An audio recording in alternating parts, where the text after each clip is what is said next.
నిర్గమకాండం 30వ అధ్యాయము. ధూపపీఠము. ధూపము వేయుటకై తుమ్మకర్రతో ఒక పీఠమును తయారు చేయుము. అది చదరముగా ఉండవలయును. దాని పొడవు 18 అంగుళములు, వెడల్పు 18 అంగుళములు, ఎత్తు 3 అడుగులు ఉండవలయును. ఆ పీఠము కొమ్ములు దానితో ఏకభాగమై ఉండవలయును. పీఠము ఉపరిభాగము 4 అంచులు, కొమ్ములను అచ్చమైన బంగారు రేకుతో పొదుగుము. దాని చుట్టూ బంగారపు కట్టు కూడా ఉండవలయును. దానిని మోసుకొని పోవుటకై 2 బంగారు కడియములను చేయించి వానిని ఆ కట్టునకు క్రింద ఇరువైపులా అమర్చుము. వానిలోనికి కొయ్యలను దూర్చి పీఠమును మోసుకొని పోవలయును. ఈ కొయ్యలను తుమ్మకర్రతో చేయించి వానికి బంగారము పొదుగుము. సాక్ష్యపు మందసము మీది కరుణాపీఠమును మూతతో కూడిన మందసము ఎదుటగల తెరకు ముందట ఈ ధూపపీఠమును ఉంచుము. అక్కడ నేను నిన్ను కలిసికొందును. అహరోను ప్రతిదినము ఉదయం దీపపు వత్తులను ఎగద్రోయుటకు వచ్చినప్పుడు ఈ పీఠముపై కమ్మని సాంబ్రాణి పొగ వేయవలయును. సాయంకాలము దీపములను వెలిగింపవచ్చినప్పుడును అతడు పీఠముపై సాంబ్రాణి పొగ వేయవలయును. ఈ రీతిగా మీ తరములన్నింటా నిర్విరామముగా సాంబ్రాణి పొగ వేయవలయును. పీఠము మీద నీవు నిషిద్ధమైన సాంబ్రాణి పొగ వేయరాదు. దహించిన జంతుబలిని గాని, భోజన బలిని గాని, పానీయ బలిని గాని దానిమీద సమర్పింపరాదు. ఏడాదికి ఒకసారి అహరోను ఆ పీఠము కొమ్ముల మీద ప్రాయశ్చిత్త కర్మను చేయవలయును. పాప పరిహారముగా సమర్పించిన జంతువు నెత్తురుతో అహరోను ప్రాయశ్చిత్త కర్మ జరుపవలెను. రాబోవు తరముల వారును ఈ కర్మను జరుపవలయును. ఇది ప్రభువుకు మహాపవిత్ర పీఠము. దేవాలయపు పన్ను. ప్రభువు మోషేతో, నీవు ప్రజల జనాభా వ్రాయించున్నప్పుడు ప్రతివాడు తన ప్రాణమునకు గాను ప్రభువునకు పరిహారము చెల్లింపవలయును. ఇట్లు చేసినచో జనాభా లెక్క వ్రాయించినందులకు ప్రజలకు ఏ తెగులు కలుగదు. జనాభా లెక్కలో చేరిన ప్రతివాడును దేవాలయపు తులామానము తూనిక చొప్పున 1/2 తులము వెండి చెల్లింపవలయును. ఇది ప్రభువునకు అర్పించు అర్పణ. జనాభా లెక్కలో చేరిన ప్రతివాడు అనగా 20 ఏండ్ల ఈడుగల వారందరూ ఈ అర్పణ చెల్లింపవలయును. మీ ప్రాణములకు గాను ఈ అర్పణను యావేకు చెల్లించినప్పుడు ధనవంతులు ఎక్కువ చెల్లింపనక్కరలేదు, పేదలు తక్కువ చెల్లింపరాదు. ప్రజల నుండి ఈ సొమ్మును ప్రోగుచేసి దానిని గుడారమున కైంకర్యమునకై వినియోగింపుడు. ఈ సొమ్ము యావే ఇశ్రాయేలీయులను స్మరించుకున్నట్లు చేయును. అది మీ ప్రాణములకు గాను చెల్లించిన సొమ్ము అనెను. ఇత్తడి గంగాళము.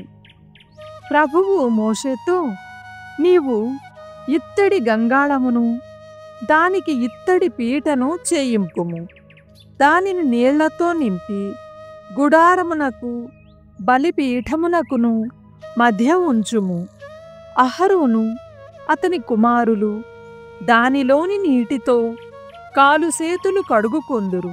ప్రత్యక్షపు గుడారమున అడుగిడినప్పుడు గాని, పీఠము మీద అగ్నితో దహన బలులు అర్పించినప్పుడు గాని ఈ గంగాళములోని నీళ్లతో కాలుసేతులు కడుగుకొందురేని వారికి ప్రాణహాని కలుగదు. కనుక ప్రాణహాని కలగకుండవలెనన్నా వారు ఈ నీటితో కాలుసేతులు కడుగుకొనవలెను. ఇది ఇశ్రాయేలీయులు తరతరముల దాకా శాశ్వతముగా పాటింపవలసిన నియమము అని చెప్పెను. సుగంధ తైలము. ప్రభువు మోషేతో, నీవు మంచి సుగంధ ద్రవ్యములను తీసుకొనుము. 500 తులముల పరిమళ ద్రవ్యమును, 250 తులముల లవంగి పట్టను, 250 తులముల నిమ్మగడ్డిని, 500 తులముల మొద్దుల వంగి పట్టను తీసుకొనుము. ఈ దినుసులన్నీయు దేవాలయపు తులామానము తూకమునకు సరిపోవలయును. 5 గ్లాసుల ఒలీవు నూనెను కూడా వానికి చేర్పుము. వీటినన్నిటినీ కలిపి సుగంధి ద్రవ్యకారులు తయారు చేసినట్లుగానే సుగంధ తైలమును సిద్ధము చేయుడు. ఇది పవిత్రమైన సుగంధి తైలము. దీనితో నీవు సాన్నిధ్యపు గుడారమును, 10 ఆజ్ఞల మందసమును, బల్లను, దాని పరికరములను, దీపస్తంభమును, దాని పరికరములను, ధూపపీఠమును, దహనబలులు అర్పించు బలిపీఠమును, దాని ఉపకరణములను, గంగాళమును, దాని పీటను అభిషేకింపుము. ఈ రీతిగా నీవు ఈ వస్తువులను ప్రభువునకు నివేదింపుము. అవి మహాపవిత్ర వస్తువులగును. వానిని తాకిన వస్తువులు కూడా పవిత్రమగును.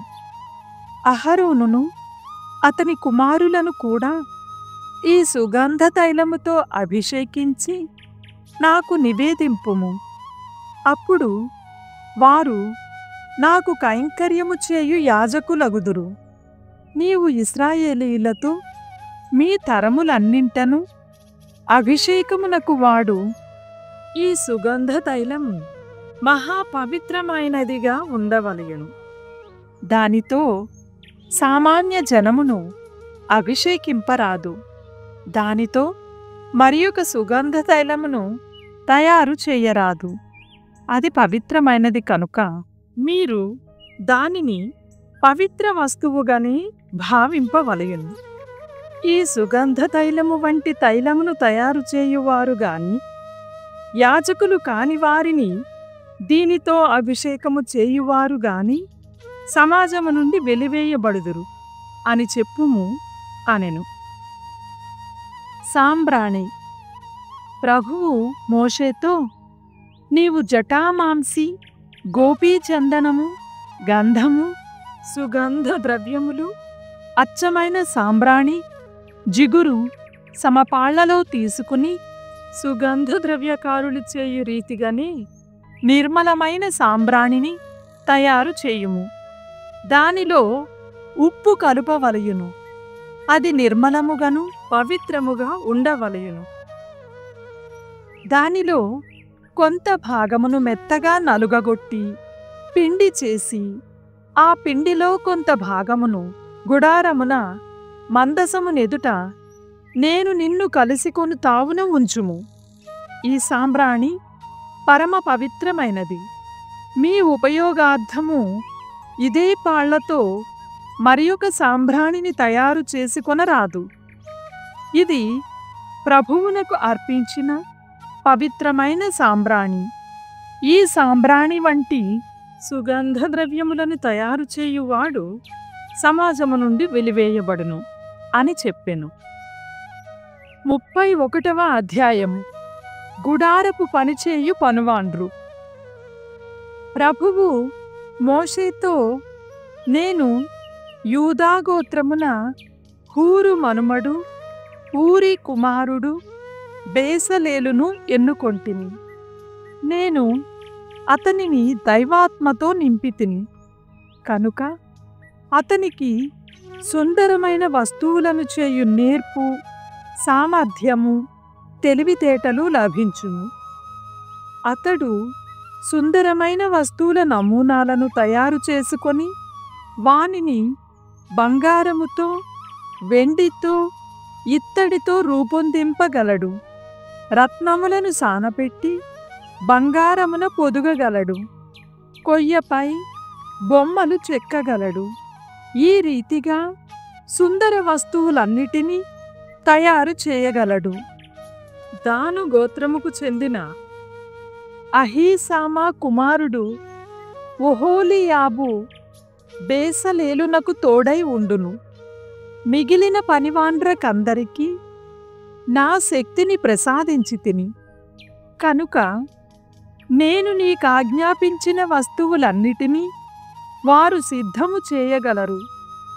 సాన్నిధ్యపు గుడారము, సాక్ష్యపు మందసము, దానిమీది మూతయగు కరుణా ఫలకము, గుడారపు పరికరములు, బల్ల, దాని పరికరములు, బంగారపు దీపస్తంభము, దాని పరికరములు, ధూపపీఠము, దహన బలులు అర్పించు బలిపీఠము, దాని పరికరములు, ప్రక్షాళనపు గంగాళము, దాని పీట, యాజకుడు అహరోను అతని కుమారులు పూజ చేయునప్పుడు ధరించవలసిన అమూల్య పరిశుద్ధ వస్త్రములు, అభిషేక తైలము, పరిశుద్ధ స్థలమున వాడు పరిమళపు సాంబ్రాణి మొదలగు వస్తువులన్నిటినీ వారు తయారు చేయుదురు. నేను నిన్ను ఆజ్ఞాపించిన పద్ధతినే వారు ఈ వస్తువులన్నిటినీ తయారు చేయవలెను అనెను. విశ్రాంతి దినము. ప్రభువు మోషేతో, ఇశ్రాయేలీయులను ఇట్లు ఆజ్ఞాపింపుము, మీరు నేను నియమించిన విశ్రాంతి దినమును పాటింపవలయును. ప్రభువునైన నేను మిమ్ము నా ప్రజలనుగా చేసుకొంటిని అనుటకు ఈ విశ్రాంతి దినము నాకును మీకును మీ తరముల వారికిని మధ్య గుర్తుగా ఉండును. కనుక మీరు విశ్రాంతి దినమును పాటింపవలయును. అది మీకు పవిత్రమైనది. దానిని పవిత్రముగా ఎంచని వారందరికీ మరణశిక్ష విధింపవలయును. విశ్రాంతి దినమున పనిచేయు వారిని సమాజము నుండి వెలివేయవలయును. మీరు 6 రోజులు పనిచేసుకొనవచ్చును, కానీ 7వ నాడు విశ్రాంతి దినము. అది ప్రభువునకు పవిత్రమైనది. ఆ దినమున పనిచేయువాడు మరణమునకు పాత్రుడగును.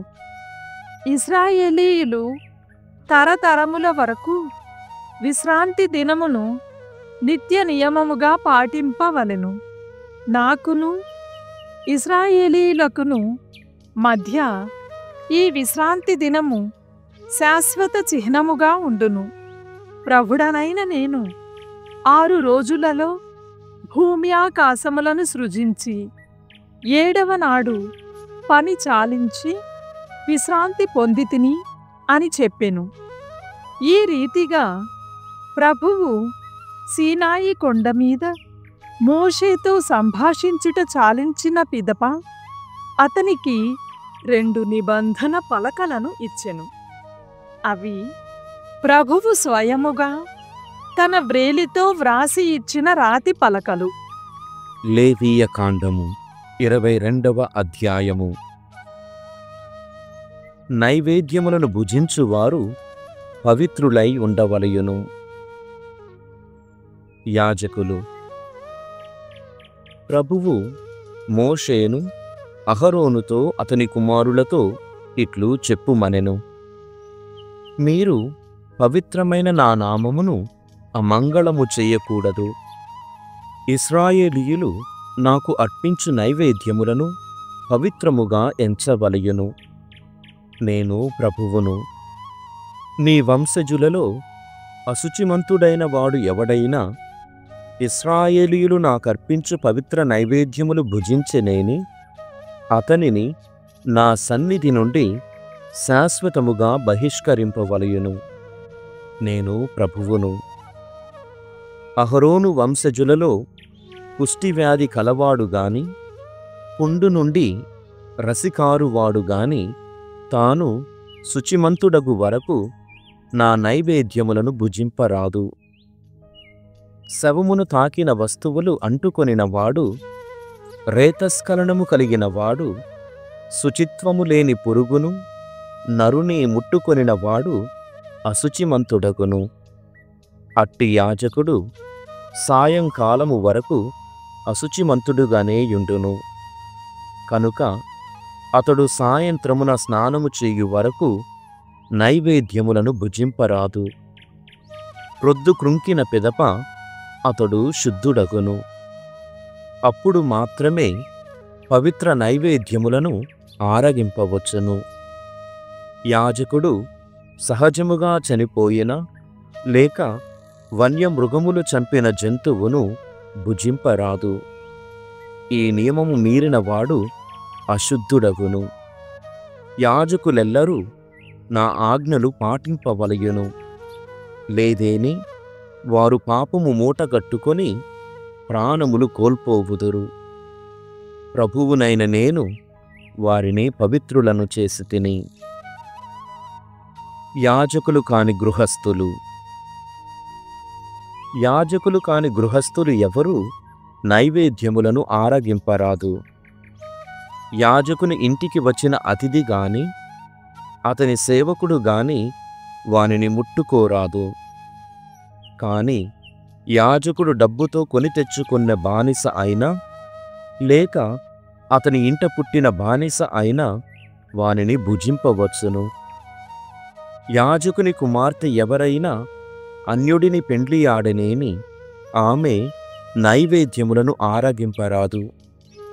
కాని ఆమె వితంతువైనా లేక విడాకులు పొందినదై సంతానము లేక కన్యగా ఉన్నప్పటి వలె పుట్టినింట వసించుచున్నదైనా తండ్రి కొనివచ్చిన నైవేద్యములను భుజింపవచ్చును. అన్యులెవరూ నైవేద్యములను ముట్టుకోరాదు. ఎవరైనా ప్రమాదవశమున వానిని ఆరగింతురేని ఆ భోజనముల వెలను అదనముగా మరి ఒక 5 సొమ్ము కూడా కలిపి యాజకునకు ముట్ట చెప్పవలయును. కనుక యాజకులు ఇశ్రాయేలీయులు అర్పించు నైవేద్యములను భుజించి వానిని అపవిత్రము చెయ్యరాదు. అట్లు చేసిన వారు దోష పరిహార బలిని అర్పింపవలయును. ప్రభువునైన నేను వాటిని పవిత్రము చేసి తిని. జంతు బలులు. ప్రభువు మోషేను అహరోనుతో అతని కుమారులతో ఇశ్రాయేలీయులతో ఇట్లు చెప్పుమనెను.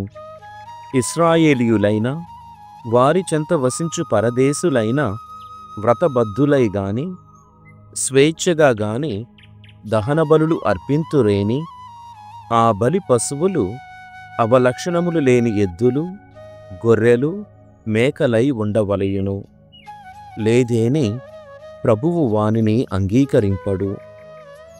ఎవరైనా వ్రతబద్ధులై గాని స్వేచ్ఛగా గాని ప్రభువుకు ఎడ్లను, పొట్టేళ్లను సమాధాన బలిగా అర్పింతురేని ఆ బలి పశువులు అవలక్షణములు లేనివై ఉండవలయును. లేనిచో ప్రభువు వానిని అంగీకరింపడు. ప్రభువుకు అర్పించు జంతువులు కుంటివి, అవిటివి, అంగఛేదనం చేయబడినవి, గజ్జి కురుపులు కలవి అయి ఉండరాదు. అట్టి వానిని ప్రభువు పీఠముపై బలి ఇయ్యరాదు. మీరు స్వేచ్ఛా బలులు అర్పించునప్పుడు సరిగా పెరుగని జంతువులను గాని వికృత రూపము కలవానిని గాని అర్పించినా అర్పింపవచ్చును. కాని వ్రతబద్ధులై బలులర్పించునప్పుడు మాత్రము అట్లు చెయ్యరాదు. వృషణములు నలిగిన, గాయపడిన, కోసిన జంతువులను ప్రభువుకు అర్పింపరాదు. మీ దేశమున ఈ పద్ధతి చెల్లదు. ప్రభువుకు బలిగా అర్పించుటకై పరదేశులు అట్టి వానిని కొని వచ్చినను మీరు అంగీకరింపరాదు. అవయవ లోపము ఉన్నందున అవి అంగీకార యోగ్యములు కావు. ప్రభువు మోషేతో ఇట్లు చెప్పెను. ఆవులు, గొర్రెలు, మేకలు ఈనినప్పుడు వాని పిల్లలను 7 నాళ్ల పాటు తల్లితో ఉండనీయవలయును. 8వ నాటి నుండి వానిని ప్రభువుకు బలిగా అర్పింపవచ్చును. కాని ఆవునైనా లేక తల్లి గొర్రెనైనా వాని పిల్లలను ఒకేనాడు ప్రభువుకు బలి ఇయ్యరాదు. మీరు ప్రభువుకు కృతజ్ఞతా బలిని అర్పింతురేని అప్పుడది అంగీకారయోగ్యమగును. బలి పశువు మాంసమును మరునాటికి మిగులనీయకుండా ఆనాడే భుజింపవలయును. నేను ప్రభువును. తుది సందేశము. మీరు నా ఆజ్ఞలను పాటింపుడు. నేను ప్రభువును. మీరు నా పవిత్ర నామమును అమంగళము చెయ్యకుడు. ఇశ్రాయేలీయులెల్లరూ నన్ను పవిత్రునిగా ఘనింపవలయును. మిమ్ము పవిత్రులను చెయ్యు ప్రభువును నేనే. నేను మిమ్ము ఐగుప్తు నుండి తోడ్కొని వచ్చి మీకు దేవుడనైతిని. నేను ప్రభువును. 115వ కీర్తన. నిజమైన దేవుడొక్కడే. ప్రభూ, మాకు మహిమ తగదు. నీ ప్రేమ వలనను నీ విశ్వసనీయత వలనను నీకే మహిమ తగియున్నది. అన్యజాతి వారు మీ దేవుడేడి అని మనలను అడుగనేలా? మన దేవుడు స్వర్గముననున్నాడు. ఆయన తనకు ఇష్టము వచ్చిన కార్యములెల్లా చెయ్యును. వారి విగ్రహములు వెండి బంగారములతో చెయ్యబడినవి. నరుల హస్తములు వానిని మలచెను. వానికి నోళ్లున్నవి కాని అవి మాటాడలేవు. కన్నులున్నవి కాని చూడలేవు. చెవులున్నవి కాని వినలేవు. ముక్కులున్నవి కాని వాసన చూడలేవు. చేతులున్నవి కాని స్పృశింపలేవు. కాళ్ళున్నవి కాని నడువలేవు. వాని గొంతు నుండి ఒక్క మాటయూ వెలువడదు. ఆ బొమ్మలను మలచిన వారు, వానిని నమ్మువారు వాని వంటి వారే అగుదురు. ఇశ్రాయేలీయులారా, మీరు ప్రభువును నమ్ముడు. ఆయన మీకు డాలును ఆదుకోలునై ఉన్నాడు. అహరోను వంశజులారా, మీరు ప్రభువును నమ్ముడు. ఆయన మీకు డాలును ఆదుకోలునై ఉన్నాడు. ప్రభువు పట్ల భయభక్తులు చూపు వారలారా, మీరు ప్రభువును నమ్ముడు. ఆయన మీకు డాలును ఆదుకోలునై ఉన్నాడు. ప్రభువు మనలను దప్తికి తెచ్చుకొని దీవించును. ఆయన ఇశ్రాయేలీయులను ఆశీర్వదించును. అహరోను వంశజులను ఆశీర్వదించును. అల్పులు గనులు అను తారతమ్యము లేక తన పట్ల భయభక్తులు చూపు వారినెల్లరినీ ఆశీర్వదించును. ప్రభువు మీ సంతానమును, మీ బిడ్డల సంతానమును కూడా వృద్ధి చేయునుగాక. భూమి ఆకాశములను చేసిన దేవుడు మిమ్ము దీవించునుగాక. ఆకాశము ప్రభువునకు చెందియున్నది. భూమిని మాత్రము ఆయన నరులకు ఇచ్చివేశను. మృతులు ప్రభువును స్తుతింపలేరు. వారు మౌన లోకమును చేరుకొనిరి. కాని బ్రతికియున్న మనము మాత్రము ఇప్పుడును ఎప్పుడును ప్రభువును స్తుతింతుము. మీరు ప్రభువును స్తుతింపుడు.